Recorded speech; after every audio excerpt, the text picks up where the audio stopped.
Hello and welcome to the Mortgage Broker Builder, the CEO 1440 show, where we talk about all kinds of things, mortgage related, real estate, and really just taking advantage of your 1,440 minutes every single day. Got a guest this week that's big into brand, their personal brand, Katie. And I want to say it wrong, but it's Hive. Like beehive. Yep. For some reason, I want to put an R in her name that doesn't exist.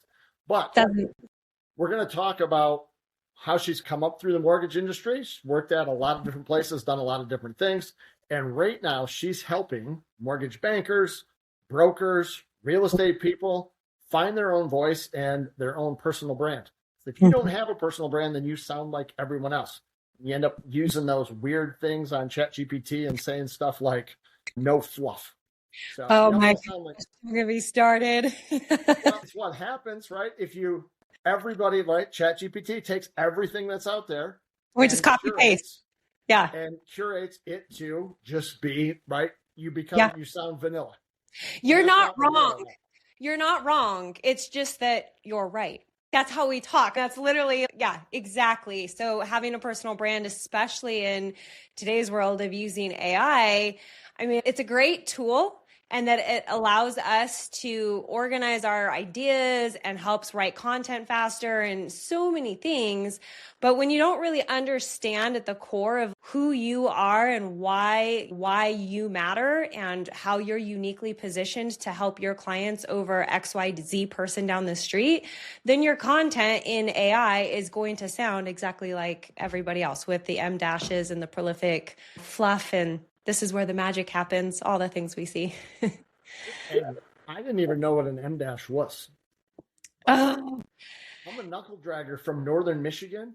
Yeah. And right from the time I was wee little, like back when I was it was the 70s when I was in school. Yeah. If you had dyslexia or something, I have dyslexia pretty bad. And you were just told you were going to do construction and you weren't that smart. It wasn't like I didn't get a special reader. Nobody really cared. Just hey, the military or you pound nails. Yep. And so English was never something that was ranked super high in my world. And the sad part is I love grammar. My mom, since I was a small kid, my mom would always grammatically correct me if the tone wasn't correct or what have you. So I've always had an affinity for words and structure. So I love a good M dash in the right context. It's powerful, but AI has ruined it. And now I will almost always eliminate an M dash unless it really is deserving of being in there. Wow. Even getting to adding an M dash was like a whole new thing into the world of John. So if I became at the average, like that was good. But I think AI is super cool. I mean, all the things that it does is totally awesome. And something I've talked about a lot, and we'll kind of get into where you came from and how you're here. But I've talked a long time about mortgage bankers, brokers, just people across the board that you want to build a portable personal brand. Yep. And it used to be that the name on the front of the jersey was more important than the name on the back. Mm-hmm. But now today, I really feel that your name on the back of the jersey it's what people see first and foremost. And they don't even know whether you work at Century 21 or Keller Williams or Real. They know the agent. And they don't know the mortgage person. Like I can rattle off a lot of mortgage people that have very powerful brand names. I have no idea where they work. Oh, so-and-so works at Guaranteed Rate. Yep. They're not even called Guaranteed Rate anymore. They're just Rate.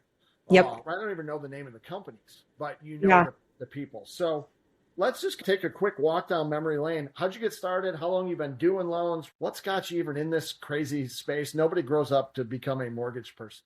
Yeah, somebody once told me early on, and they're like, anybody that's in the mortgage industry is missing one or two screws, like in their head. They're just a little off because you don't choose this industry. It chooses you. And I would agree with that. But my story is I started in the mortgage industry in 2017, 9 years now in the space. I was just finishing my master's program in business. And at the time previously to that, I'd been working at a fintech. So it was an up and coming trendy financial tech space. And like a lot of fintechs, it ended up not panning out the way we thought. I made the third round of layoffs.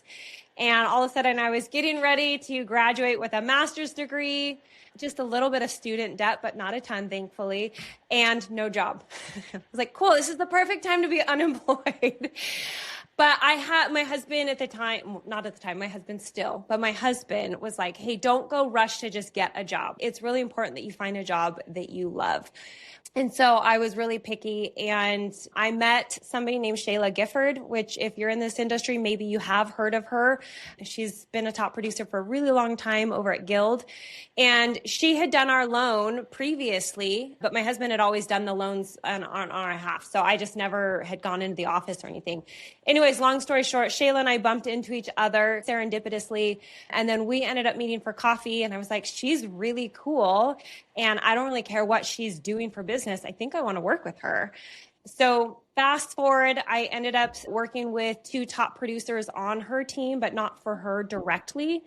And they were like, look, you clearly know how to do marketing, but you know nothing about the mortgage industry. And it's pretty nuanced. So you need to get some experience. So I spent a year in their office. They left their doors open. I listened in on pre-approval meetings. I went to builder pitches with them, helped with open houses, events, like anything, any experience I could get. I just wanted to really understand the mortgage industry.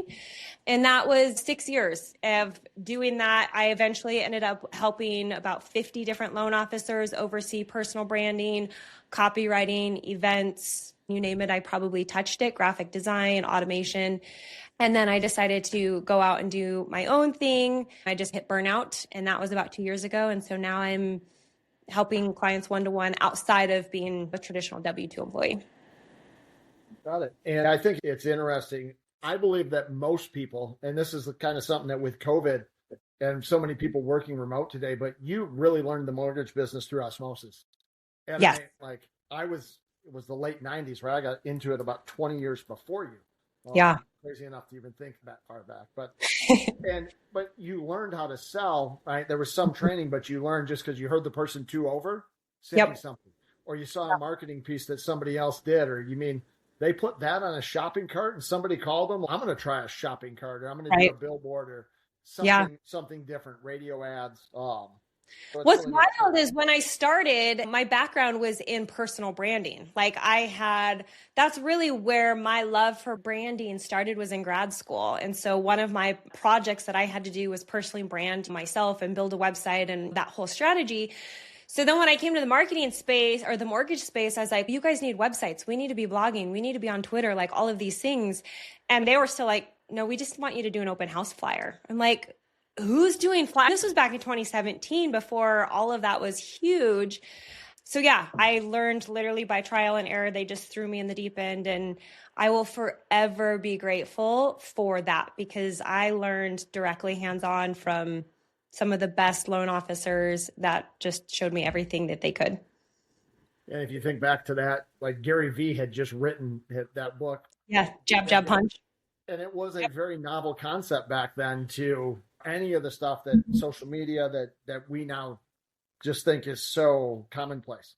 Yeah. So you run your own company. I actually had a call earlier today with Mike Ferrasi. He told me I had to ask you about some things. Thing number one, and I know that you're getting into video now more. And it trying. wasn't something you were super comfortable with. So you're the brand person telling people what to do, yet it's still something that yes. And I think we need to talk about that for a second, because it's one of those things that I don't want to say it's a conviction, but I also very much hold myself accountable to the things that I'm coaching to. It's really easy to look at a list or to look at peers and colleagues in whatever space you're in and say, well, I should be doing X, Y, and Z.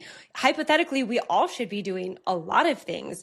But what separates the good from the great, obviously, is largely those who can execute and who have a strategy. And for me, especially with video, like if you follow me on Instagram or any of my channels, you're going to look at my videos and be like, they suck. They probably do. I'm awkward. I'm like, what is a good hook?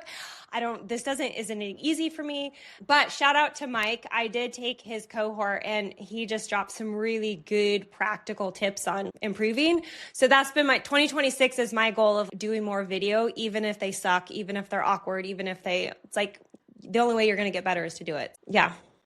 Wow. The interesting thing, right? So I started a YouTube channel in 2016.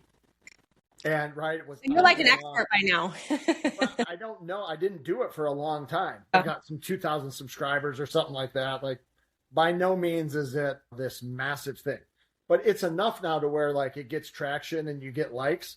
But I tell my kids this too. Imagine if we just stopped doing things when we suck, we'd all still be bum shuffling around. Yeah. Because we all sucked at walking. Yeah. And yeah. Mike, when I first got started, I was using a video editor in like the Philippines or someplace. It was $30 a video. And so I signed up for a thing called Video Marketing Marvels. It was a course Mike taught. I was like a handful of people. He did a call once a week, but he taught me how to edit my own videos. I'm very good at it. I actually like it. I think it's fun to do. Yeah. But it's one of those things that we all say that we should be doing it. And I always make jokes that like, I would never work out with a fat personal trainer.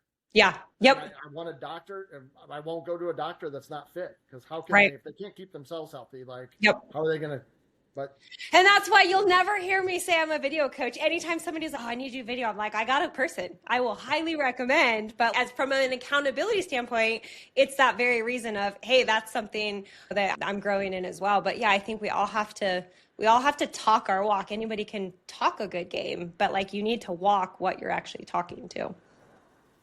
And in today's world, it's easy to fake it. Mm-hmm. You can fake it, but you can only fake it for so long. Well, and you can do AI avatar. Now there's just so many things too with faking it. You can fake your voice, you can fake your photos, you can fake your video. Quickly the human element is more and more what actually is your unique element. I've been moving to less on the editing, right? Like a while back I would have, like Descript would pull out the ums for me. Yeah. Now I leave them because AI is everybody doesn't too have that polished stuff. And people tune out for that. I do the same thing. I will literally, like in my writing, typically I try to leave one typo. A lot of times if I'm on my phone, I genuinely might have one typo, but like the grammar person it's literally like nails on a chalkboard to find a typo and not correct it. But I honestly will, usually as an Easter egg of, I actually wrote this piece of content. Like it's not perfect. You can see the humanity in it. Yeah, it's a wild world we live in where you're going through trying to show people that it's actually you. Yeah, showing them your weakness or your imperfections is like you're going out of your way to show imperfections, and usually it's the opposite. Yeah. What else did Mike throw your way? Did he say anything else? No, he just said he said ask her about the video accelerator. Yep. And then he also told me about something. We should probably get into like kind of what you do in building a brand and your brand playbook. But he also told me I have to at some point ask you about your song network strategy. Always teaser at the end. You have to listen to the end of this because it is a really good strategy, actually.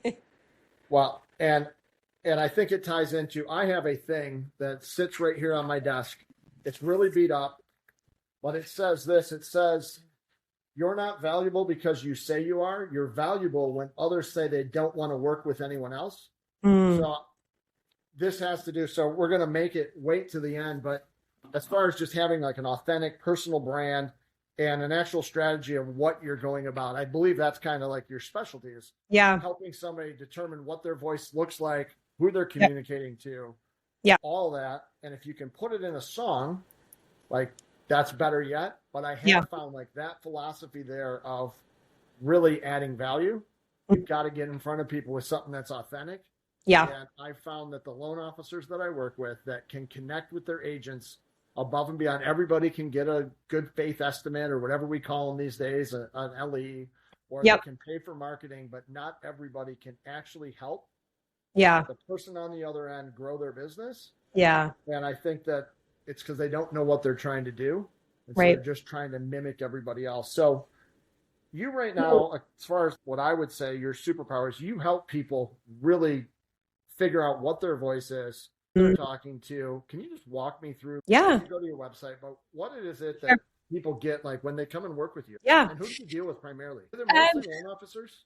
I work a lot with loan officers, some executives, some realtors. It's just a hodgepodge. I say mostly loan officers. That's not entirely by design, but it's really where a lot of my network and my relationships are. So much of what I do is relationship based. So of course, I don't want to make it sound like I'm exclusive. It's not exclusive to the industry, but that's what I know and what I've done. But really how I arrived at some of the specialties of what I am doing right now come from my own lived experience. Going back to when I was at Guild, I ghost wrote for several loan officers. And when you're ghostwriting for somebody, a good ghostwriter sounds so good that your audience thinks you're the real person that wrote it, not your ghostwriter. And the only way to do that is to know the person very well that you're writing about. So when I started using AI 2.5 years ago, I was also ghostwriting for some clients, and I would spend so much time redirecting the prompts. I would say, help me write a piece of content about XYZ. And it would come back, and like you're saying, it had prolific uses of M dashes, and it just sounded so like predictable. I'm like, this isn't their personality. They would never sound like this in real life. And then it dawned on me, I'm like, hey, if I'm going to treat AI like my personal ghostwriter, then I need to actually tell AI who I am, and I need to train it about me so that it can actually do the job that I'm requiring it to do. It would be no different than if I was the loan officer and said, hey, I hate doing social media. I want to go hire somebody to do it for me. That's kind of what started me into this journey of helping people really distill their voice and their brand. To walk you through a little bit about what I do, I currently right now do a brand builder exercise. So John, let's just use you as an example. Say you came to me and you wanted me to help you with your brand book. I would have a one-to-one interview with you. I'd ask you a ton of questions, like personal questions, business questions, with the goal that I can really understand, who do you help? What is your story, like your business story? What's your brand story? And I'd want to understand, how do you talk? Like, what's your tone? Do you ever use curse words? Are you direct? Are you soft? What is your tone? How does that show up in your conversations and your content? And then looking at what are some core messages? You're in the mortgage space. What do you believe about homeownership? Should everybody buy? Should people rent? Like unpacking those things. So then outside of that conversation, then I go through and I have about a little over 100 different sections and touch points that I'm now building into a comprehensive brand book. And some people think brand book like, oh, it's fonts and logos and colors. And I'm not talking about like a design brand book. This is like your messaging. So that ends up being close to 200 pages. Like it's a very extensive document, but we're profiling in detail psychographics about your clients and your referral partners. And then I'm also looking at GEO, because do you know what GEO is? Are you familiar with that term? Okay. So GEO stands for generative engine optimization. It's a complement to search engine optimization, but it's a strategy of how AI, if I went to Perplexity or ChatGPT and I said, who is John Jerkovich and what does he do? That's going to produce a query, right? So we want to make sure that information coming back is accurate so people find you. So I put a lot of this into a brand book to get really nerdy. And then that is now a tool that you could go upload to any of your AI tools. Now, when you're going to write content, you can say, hey, ChatGPT, help me write a piece about X idea. But now reference my brand book, talk in my tone, talk to this actual client persona that I've singled out, and weave in my personal story and how I'm uniquely positioned to help this persona solve this problem. So it just takes your prompting like to 80-90%. So you're not having to start from scratch. And the kind of the nail in the coffin that made me realize like I was onto something is last fall, my ChatGPT account, I was updating it from the professional account to a business account, and it glitched when it did the transition. And I lost 2.5 years of training knowledge. Imagine if you opened your ChatGPT or your favorite AI tool today and all memory was just wiped. Like, you'd probably be bummed, right? Oh, I would be. I would not, because I'm right now in the midst of, and the only reason being is that, and I had my son was at Johns Hopkins and got into a pilot program on ChatGPT, so he signed me up. I signed up for him. So I was always one step ahead. Like I got to surf live on web before it was there. So like I was always ahead of other people. So I've been using it for a really long time, but I recently decided that I want to also try Claude. Yes. And so I've been going through and trying to, and I've got 15 projects. Hey, if you're here, it must mean that what you're listening to you don't think sucks, which is awesome. But we also have a community called the Mortgage Broker Builder Community, where every single day we try to share some sales techniques, some different skill things, maybe a system, something that you could implement in your business to do more business. My guarantee to you, if you join the group, you're not going to do any less business. So someplace in here, there will be a link for the Mortgage Broker Builder Community, completely free. Jump in there, check it out. If it sucks, you can always leave, but we look forward to seeing you in there.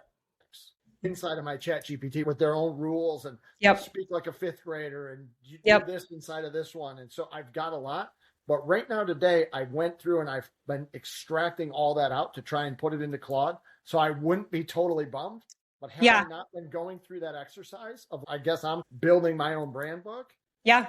That would have been the most devastating thing in the world because you're back to square one. And because you're relying.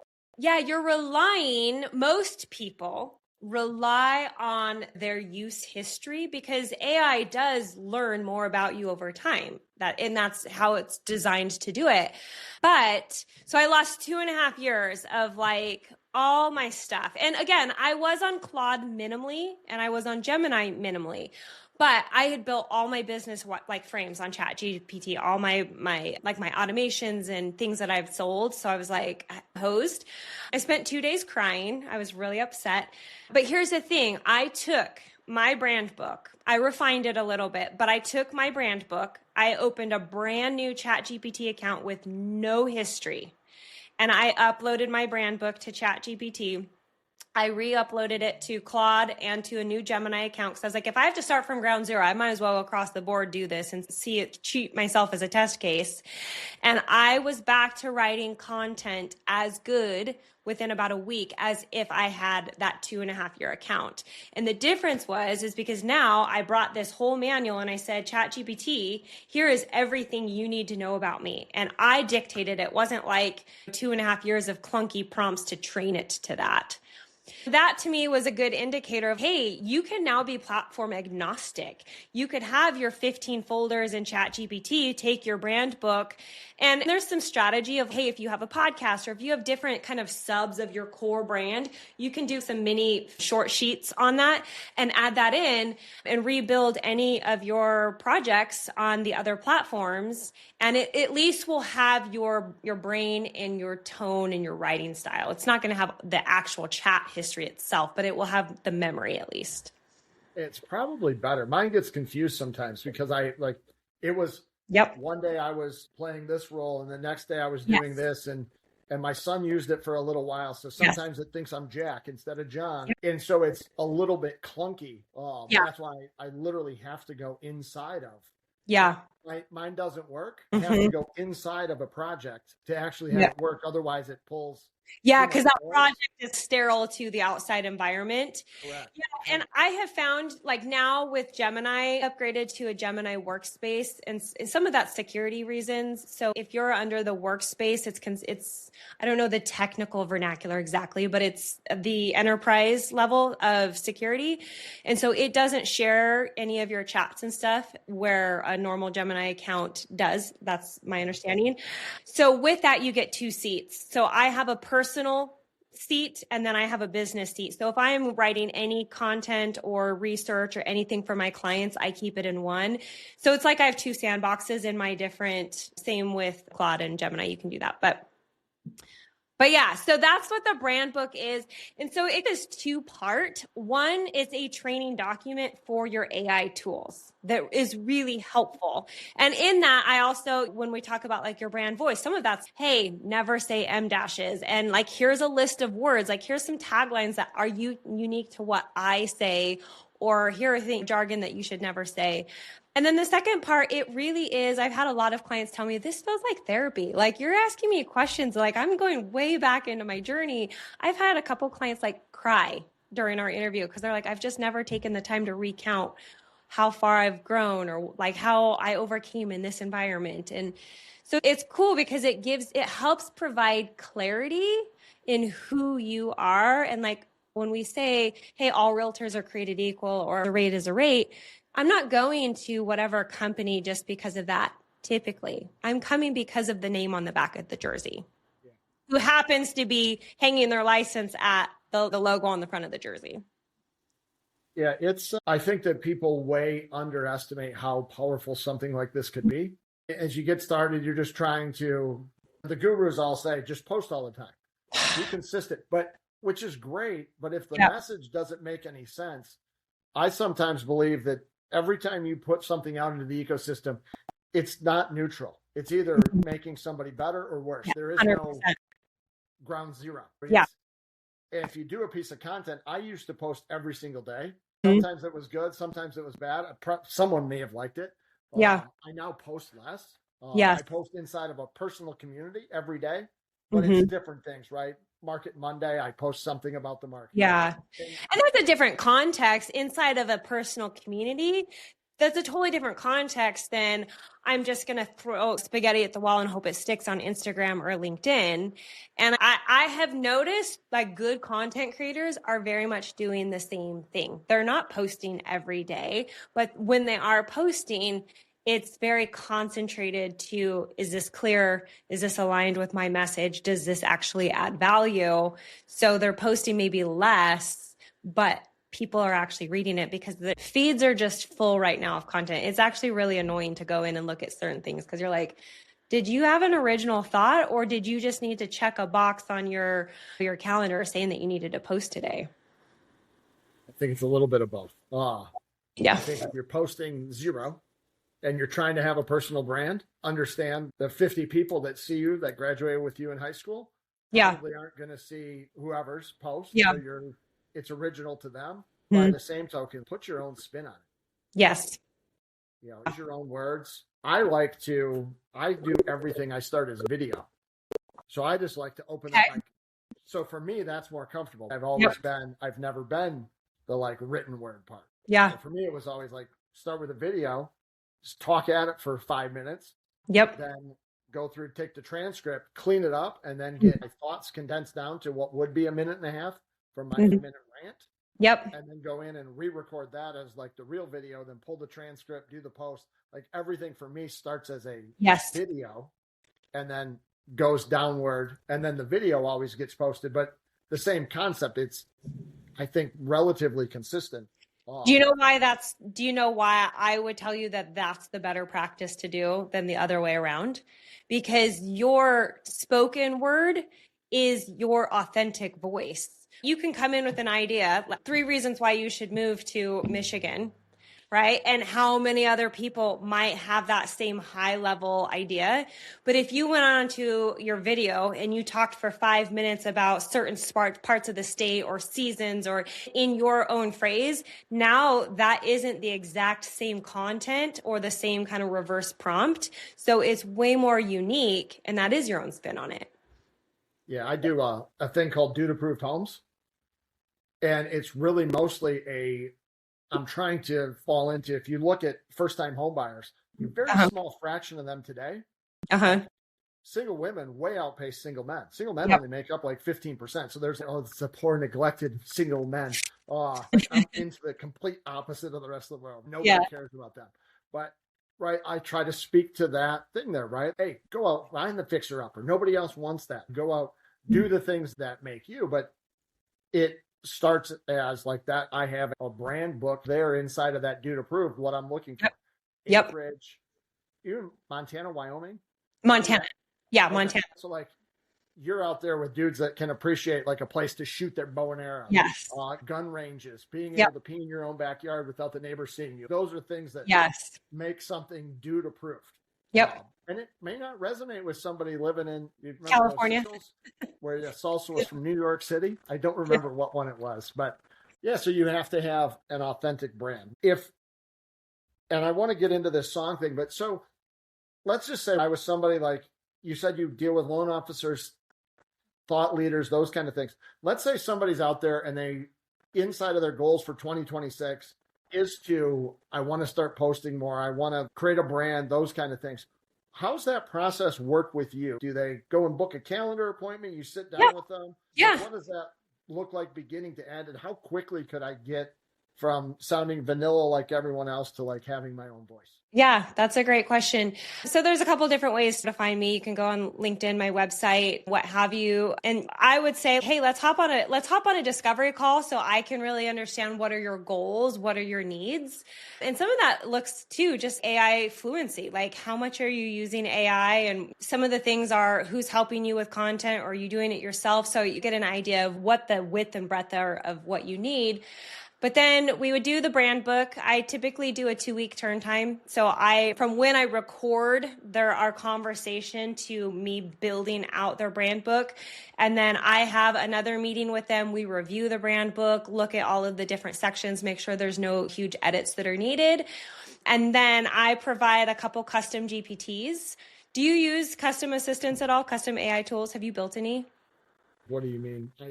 So if you go into ChatGPT, I mean, it's the concept of a project, but you can go in and actually create a custom assistant. So that would be like, I have a specific assistant just for writing YouTube captions or just for doing whatever.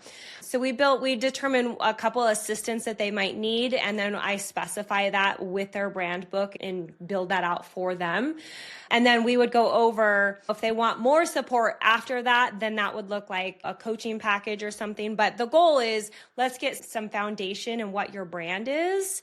And then I would just tell you, okay, here's a recommended posting strategy. And like I said, after you have the brand foundation, then it's choose your own adventure in terms of, do you need help with the brand strategy? I'm not currently doing any like ghostwriting, like taking on retainer clients, but could refer out if they're wanting somebody to own and do all of their content for them. Yeah. And I do have some of those, right, little assistants built out where you do, I don't know what they're called. Like it's that top section, right? It goes right down, and there's their mortgage broker builder assistant. There's my little things, and then it's my projects. Yep. And then it's a whole bunch of just noise. Yeah, you're just your chat history. I have no idea what they're called. Yeah, so in ChatGPT, they're called GPTs. In Gemini, they're called a gem. And in Claude, they're a project. Those, I just assume it's common knowledge, but I'm not sure that it is. Learning to create custom assistants outside of the brand book was the second greatest like accelerator in my use of writing copy and getting AI to be really a co-writer for me, because you're training it on a specific task versus opening up a general chat box and you're 100% driving the prompt as opposed to it having very specific instructions and knowledge files. Would I be better off where I'm doing that right now inside a project? So I have the mortgage broker bill, the company I work with called Zoom Cons. I have all of these projects. Yep. And then I go into the project and then I'm going in there to write a recap of something. Yep. Would I be better off creating those GPTs? So it depends. Inside of the project? And I've gone back and forth with GPT, just trying to figure out the best framework, because it's top down or bottom up kind of framework is how I would view that. So a GPT or a custom assistant is very specifically trained. So it would be like the way that they perform very well. So say, for example, you want something to help you specifically with YouTube. Maybe it's to give me an optimized title and a description writer, for example. Now, that's one aspect. Now, give me an example of a project. Do you have a project that's like just for your podcast or just for a certain topic or thing? So I have like clients that I bring on. I'll use one. It's a company called Zoom Casa. Yep. An iBuyer. They do a lot of really cool things. Okay. And I have a project inside of there that's just their stuff. So I might take something that I do for the mortgage broker. Yes, and then you bring it over. And it was a video that I recorded about GDP or whatever. That's very sure. And I now want to move it over and have it be more realtor centric. Yep. I will move it into that project and have it make the tweaks. Do you add files, like knowledge files inside your projects? I have some generic ones, probably 8 to 10 that are just like, I like to sell using ARPs and ARCs, which is knowledge response, or I like to solve problems through a thing I call an OPA, where you have an outcome, a purpose, and then the action steps. So I upload those into each of those. So it pulls in that. Yep. I have no idea if to me, it seems a little bit like, if you've ever had one of those like shrimp boils. where you just throw a bunch of stuff in a pot and like just things come out. Like the cioppino or it's a little bit of a hodgepodge. It's a potluck at the KFC hall at a Catholic church on a Saturday night. And so that's a great analogy of how you would do it. So a project is, I will organize projects like you're saying, where it's, hey, if this is a specific client and I go write something, I'll throw stuff in there. So it just adds for organization and a little bit of context. But that project isn't designed to just write a specific thing. So I will create a specific custom assistant for writing carousels or long form blog content or whatever. That is very specific to, hey, you just write long form blog content. Here is the framework, how it performs. I'll put the brand book on it. So now that's like a very trained and specific assistant. I'll write that content, then I'll go put the output in the project, but I don't treat the project, I don't rely on the project knowledge alone to deliver the sole output. I usually add it in after. I run into problems sometimes where, let's say I take my transcript, I get done with a one-on-one meeting, I like to give a recap after. Yeah. And I'll go to load the transcript in, it will pull every transcript that's ever come through like Fathom. So now it's just, and I have to go in and I almost have to go back to basic, like just read the transcript. Yes. And then break it down. So I think that's probably something I probably can use that and be helpful for me. Yeah. Projects are good. Custom assistants are really good if you're wanting to do a very specified task and you train it correctly. And then projects will help organize it. Or if you're like, hey, I just want to generally synthesize some organization. Here's a brain dump. I want you to access everything from the project in there as well. It's more of a generalist than it's certainly not acting as a specialist. Got it. Okay. That's good stuff. Claude or GPT, do you have a favorite personally? Oh, 100%. Yes, it's Claude. I never want to say never. I almost never write any content anymore on ChatGPT. Interesting. That's why I'm going into Claude. I've heard so many people say for email writing, for any kind of writing, Claude is the way to go. So it sounds more, and again, they're always changing, which is why I have a strong value to be platform agnostic, meaning for a big period of time, I was like all in on ChatGPT. I started on Claude, actually went over to ChatGPT just because the functionalities with ChatGPT were really sticky and made it easy to just do so much in one tool. And then obviously my ChatGPT glitching, I was salty at best from that, but it really forced me out of a comfort zone of, hey, you need to know all of the platforms because it's changing so quickly. But for anything content, creative, copywriting, I want to really sound like a real person, Claude all day long.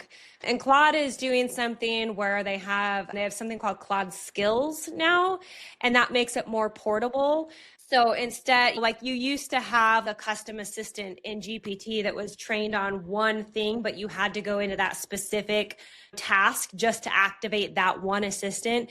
Now Claude's doing something called a skill where it's portable across all of the Claude ecosystem. So say, for example, I wanted to open up a general chat. I took your video and said, okay, here is John's video. Now write one email, now write one social media post, now write a LinkedIn post. I could have a skill that's specialized for each of those, but I could activate those skills all in one chat versus having to go into individual assistants and activate isolated chats. So it's impossible to keep up with everything, but to answer your question, Claude, all day long. I have not been in there much. It's on my to-do list here. Yeah.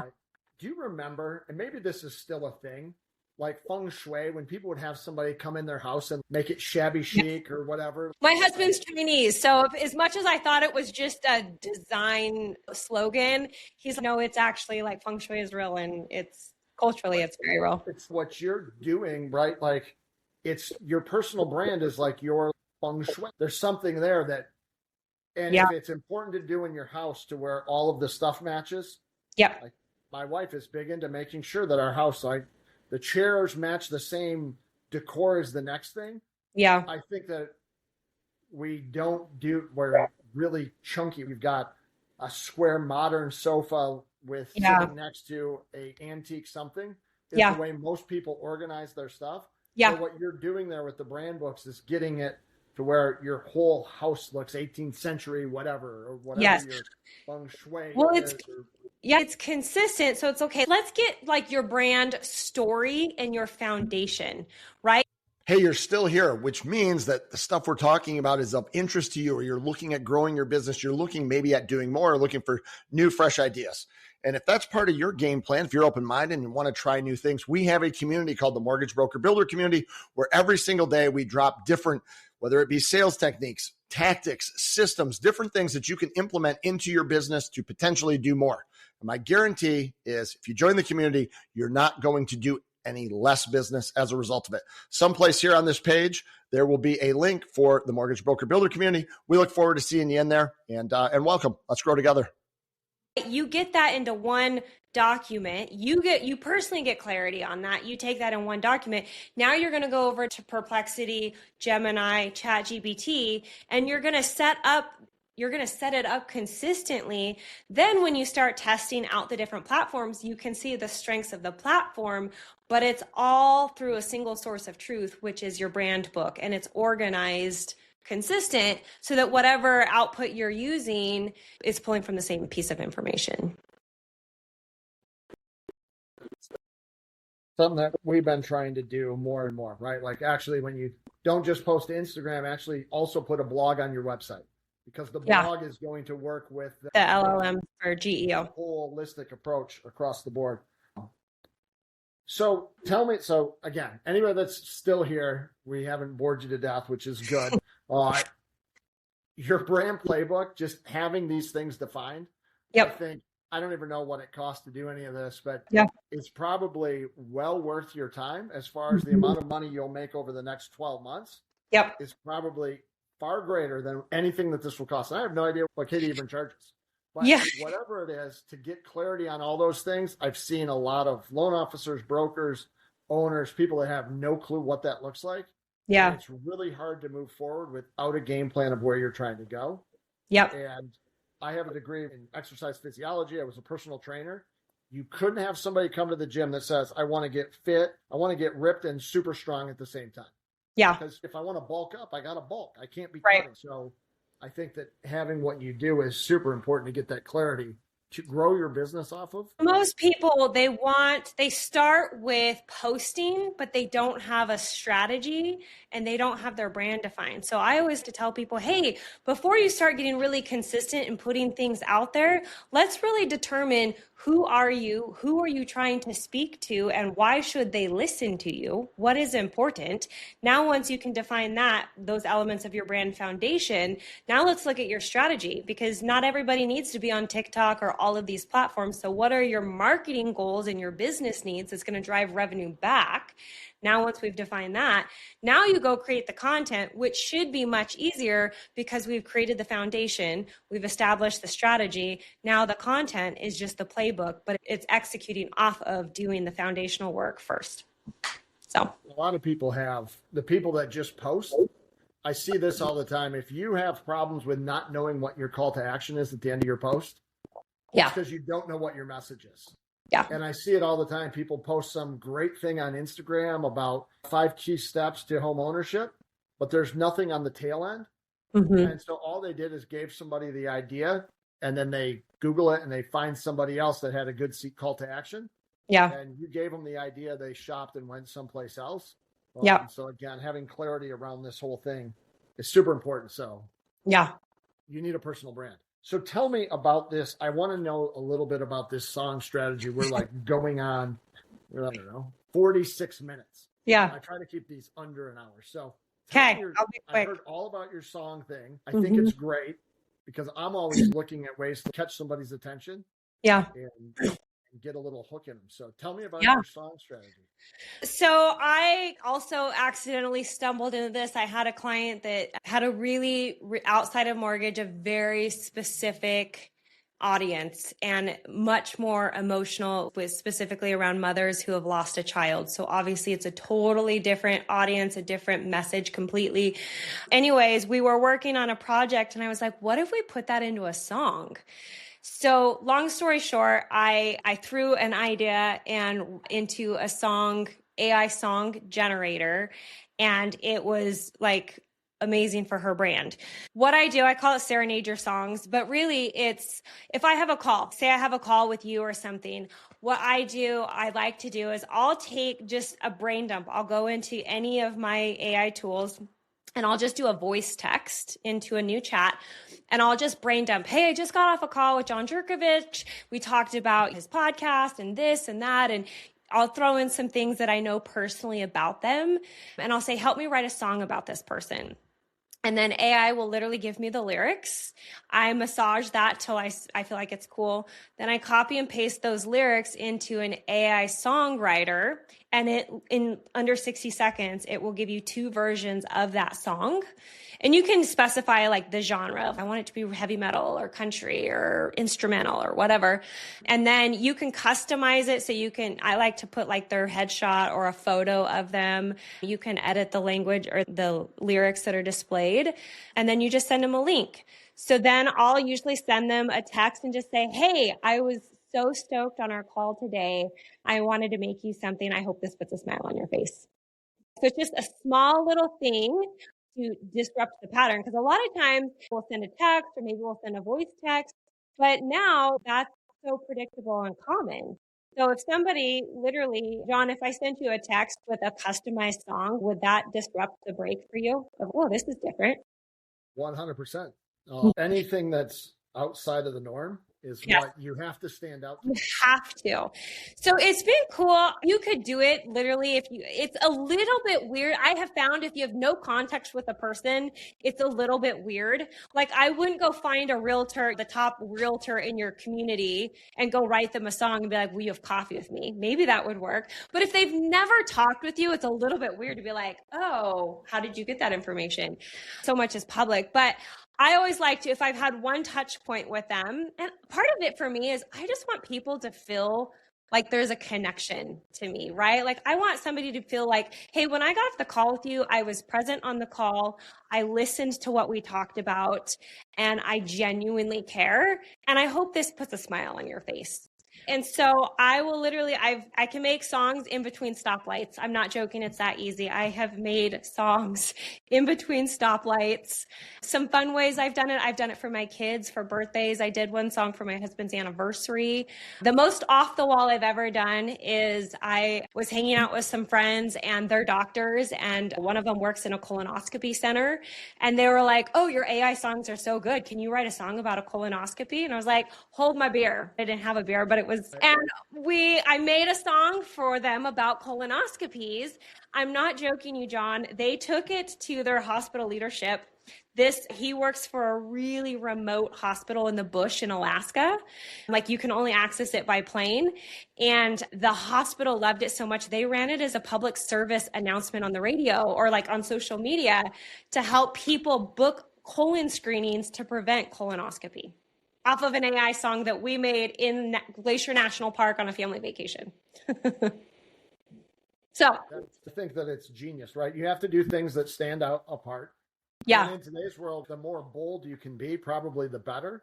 Yeah. Usually I'm in my 50s, so we were taught to be reserved and not to, right? Like the whole blowing, right? Maybe it is going to somebody that you've never met and doing a song. We encourage people to do a lot of video with status updates.